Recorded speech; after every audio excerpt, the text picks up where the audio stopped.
जो कहते हैं कि हम अल्लाह पर और रोज़े आखिर पर ईमान रखते हैं, हालांकि वो ईमान नहीं रखते। ये अपने ख्याल में अल्लाह को और मोमिनों को धोखा देते हैं, मगर हकीकत में अपने सिवा किसी को धोखा नहीं देते और इससे बेखबर हैं।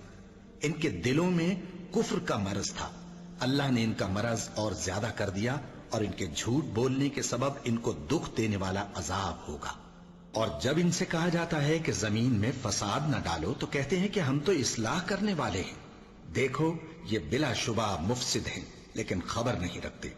और जब इनसे कहा जाता है कि जिस तरह और लोग ईमान ले आए तुम भी ईमान ले आओ, तो कहते हैं भला जिस तरह बेवकूफ ईमान ले आए हैं उसी तरह हम भी ईमान ले आए।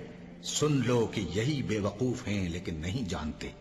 और ये लोग जब मोमिनों से मिलते हैं तो कहते हैं कि हम ईमान ले आए हैं, और जब अपने शैतानों में जाते हैं तो उनसे कहते हैं कि हम तुम्हारे साथ हैं, और मुसलमानों से